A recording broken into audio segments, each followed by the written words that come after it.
Oh, yeah, man. All right. You got it, man. I'm famous cartoonist Art Baltazar. You're watching Splash Pages. You might know me from Tiny Titans, Itty Bitty Hellboy, Oh Yeah Comics.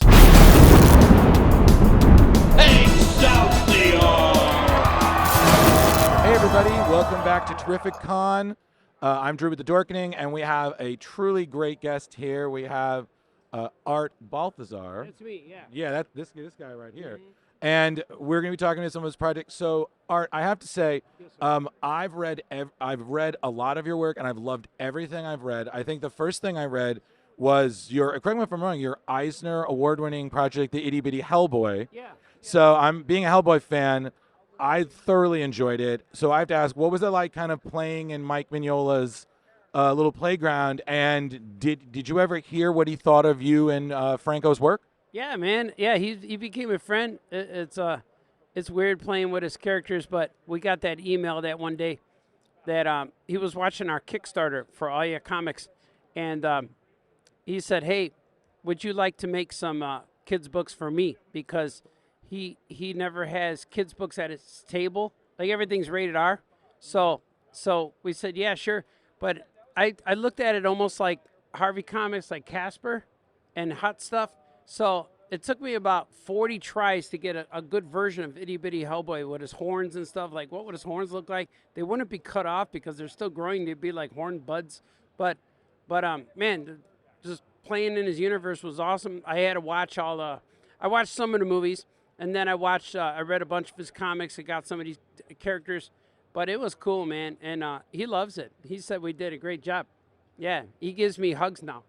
Well, not reluctantly. I hug him more than he hugs me, you know. Yes, I've met Mike, and I remember the first time I asked him, I was like, "Are you Mike Mignola?" He said, "I think so." I'm like, "Good to know. Good to know." Yeah. So another project that I love is I believe is it Tiny or Teeny Tiny? Tiny. Okay, Tiny. I got to make sure. But they are itty bitty.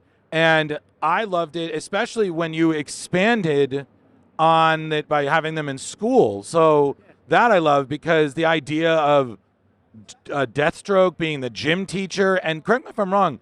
He's the principal. Oh, he's the principal, and then Lobo's the gym coach, Coach Lobo. okay. Yeah. I'm sorry. Faculty change all the time. Yeah, it's been a while. Yeah, Like but 10 years for, but correct me if I'm wrong. Wasn't Darkseid the lunch lady? Darkseid, yeah, Darkseid's the lunch lady. Yeah. What was that like coming up with that? And did you ever get to know what like Marv Wolfman and the late great George Perez thought of the work? Oh man, everybody loved it. I remember my first DC Comics party is I showed up because Tiny Titans, and Dan DiDio came and took me by the shoulders and pushed me over by the Teen Titans guy. So I got to hang out with Marv Wolfman, Perez, and Jeff Johns, and all those guys, the current Titans guys. So I got to hang out with them. He goes, "No, you belong with these guys." But George Perez was awesome, and he loved the comic. The only thing, like when I first did the cover, Beast Boy had purple and black like the TV show, and he asked me, "Hey, can you put the red and white outfit, the one I drew?" I go, "Yeah, no problem." So that was really cool. They loved it, man. And Marv Wolfman's a friend of mine to this day too. He goes, "Oh, hi, Art. How are you, Art?" You know, with his thick accent. Yeah, but he's cool. So the last question I have is that we learned at Terrificon you are a big fan of toys. I love toys. Yeah, guys, he loves toys. Our Carrie Sanders recorded his panel, and she said he was having a ball. I just bought these guys. Look, I just bought this guy, a red Superman, and like Batman ready to beat him up with some kryptonite brass knuckles. I know them from Injustice, Nice. where they don't get along in that series. So- I just bought them today. So the question I have is that Carrie said that you were a fan of taking your toys and reassembling them, creating new parts. Yeah. I did the same thing with Legos. Yeah. So what were some of your favorite toys, and what were some of your favorite creations? I love Mego toys are what I grew up on, the vintage 8-inch superhero toys with the cloth outfits. But I remember just making capes for guys. I didn't have a Superman or Lex Luthor, so Starsky and Hutch were Superman and Lex Luthor. And I remember my Urko was Gorilla Grodd for the Legion of Superheroes. But I would just customize all kinds of stuff. Like we used to use my mom's towels. We'd go into the kitchen drawer and grab the face rags and make. I remember making capes for Mysterio. I took some tape and wrapped up one of the guy's heads, make it look like a bubble. So I was always customizing them since I'm like 6, 7 years old. Yeah, it's cool, man. So everybody, if you need your toy remade, Art will do it for free. I'll do it. I just need glue and tape, maybe some scissors and some markers. I could do it.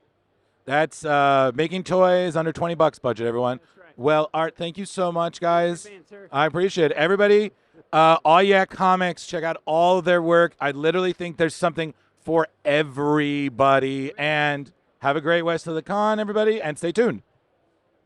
You're a good man. Thank you. I appreciate it. I'm going to say it again. You're watching the Splash Pages podcast and video stream. Subscribe today. Click down below. Do all those things. And follow me on, do a search. You might think I look like George Clooney, but it's really me.